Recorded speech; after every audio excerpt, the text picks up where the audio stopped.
बहुत समय पहले की बात है। एक नगर में एक राजा राज करता था। उसके पुत्र के पेट में एक सांप ने अपना डेरा जमा लिया था। पेट में सांप के होने से राजकुमार दिन प्रतिदिन कमजोर होता जा रहा था।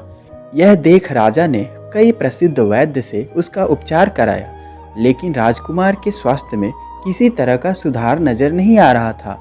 राजकुमार के स्वास्थ्य के कारण राजा हमेशा परेशान रहता था। अपने पिता को परेशान देखकर राजकुमार ने अपने राज्य से दूर दूसरे राज्य में चला गया और मंदिर में भिखारी की तरह रहने लगा।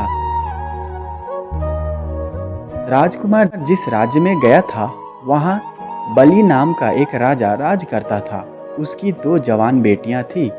दोनों रोज सुबह अपने पिता का आशीर्वाद लेने जाती थी। एक सुबह दोनों में से एक बेटी ने राजा को प्रणाम करते हुए कहा, महाराज की जय हो, आपकी कृपा से ही संसार में सब सुखी हैं।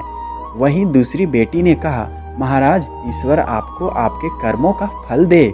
यह सुनकर राजा क्रोधित हो जाता है और मंत्रियों को आदेश देता है, कठोर शब्द बोलने वाली इस लड़की की शादी किसी गरीब लड़के के साथ कर दो ताकि ये अपने कर्मों का फल स्वयं चख ले। राजा के आदेश के चलते मंत्री मंदिर के पास बैठे भिखारी से उसकी शादी कर देते हैं। यह भिखारी वही राजकुमार था जिसके पेट में सांप ने डेरा बना रखा था।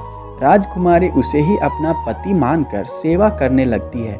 कुछ दिन बाद दोनों मंदिर छोड़कर दूसरे देश की यात्रा पर निकल जाते हैं, क्योंकि वे मंदिर में रहना सही नहीं समझते। सफर के दौरान रास्ते में राजकुमार थक जाता है और एक पेड़ के नीचे विश्राम करने लगता है।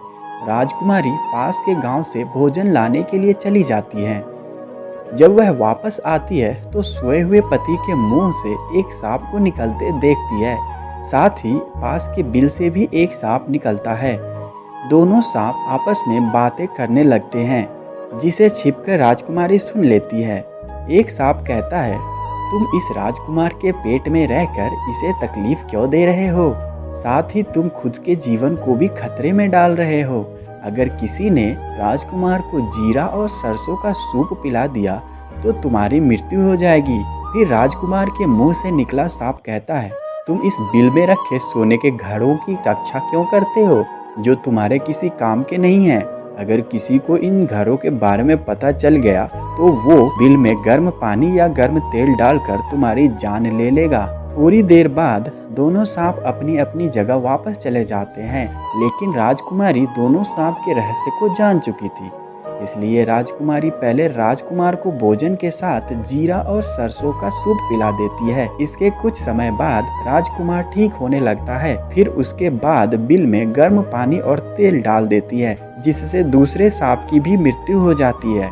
इसके बाद बिल में रखे सोने के घड़े को बाहर निकालकर दोनों अपने शहर लौट जाते हैं। राजा अपने बेटे और उसकी पत्नी का धूमधाम से स्वागत करता है।